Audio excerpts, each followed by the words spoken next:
रतनपुर गांव के एक पुराने कच्चे मकान में माधव लोहार अपनी पत्नी सावित्री और 10 साल के बेटे सोनू के साथ रहता था।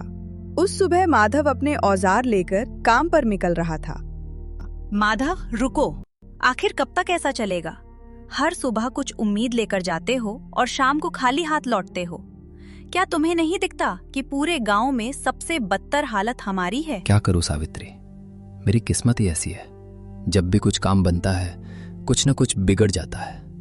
पहले बाढ़ में घर टूट गए, फिर तुम्हारी बीमारी में सब खर्च हो गया। तभी छोटा सोनू दौड़ता हुआ आया। पिताजी, क्या आज हमें अच्छी पकवान मिलेंगे? पड़ोस के साहूकार के घर से कितनी अच्छी खुशबू आ रही है। माधव की आंखें भर आईं। बेटा चिंता मत कर, हमारे दिन भी बदलेंगे। एक दिन मैं तुझे दुनिया का सबसे अच्छा खाना खिलाऊंगा। लेकिन पिताजी, जब मैं साहूकार के घर के पास खड़ा था तो उन्होंने मुझे देखते ही खाना छुपा लिया और कहा, ओए गरीब, यहाँ खड़ा होकर खाने की खुशबू मत सूंघ, भाग यहाँ से। मैं वापस आ गया। सावित्री की आंखों से आंसू बहने लगे। माधव चुपचाप अपना औजार उठाकर चौराहे की ओर चल पड़ा।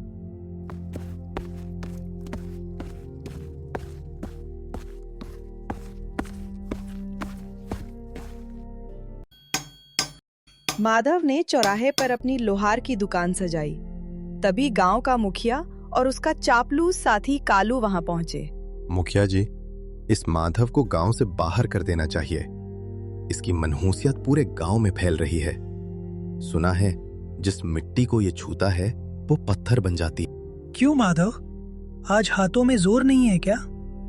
या किस्मत की तरह हथौड़ा भी रूठ गई है?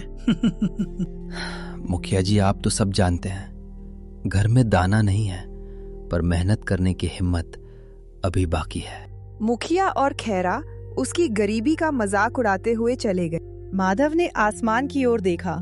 हे भगवान, क्या मैंने कभी किसी का बुरा किया? फिर ये तन्हाई और दुख मेरे साथ क्यों? माधव का हौसला टूट चुका था। माधव आत्महत्या के विचारों में डूबा हुआ जंगल की गहराई में चला गया। वह एक पेड़ के नीचे बैठकर रोने लगा। मैं मर्द हूं ना, इसीलिए किसी के सामने रो नहीं सकता। अगर सावित्री और सोनू मुझे रोते हुए देख लेते तो उनका मनोबल टूट जाता। इसीलिए मुझे जंगल आना पड़ा। भगवान, तू मेरी और कितनी परीक्षा लेगा? माधव उदास होकर आसमान की तरफ देखते हुए बातें कर रहा था कि अचानक उसके कानों में किसी के चीखने की आवाज आई। कोई है तो मेरी मदद करो। उसने देखा एक वृद्ध साधु जमीन पर गिरे हुए थे। तुरंत उनके पास चला गया। बेटा, बहुत प्यास लगी है। इस वीरान जंगल में कोई नहीं है। अगर पानी नहीं मिला तो मेरे प्राण निकल जाएंगे। माधव घबरा गया। उसने इधर उधर देखा पर कहीं पानी नहीं था। साधु ने उसे अपना कमंडल दिया और कहा, यहाँ से 2 मील दूर एक जादुई तालाब है, वहां से जल ले आओ। ठीक है बाबा, मैं जल लेके आता हूं।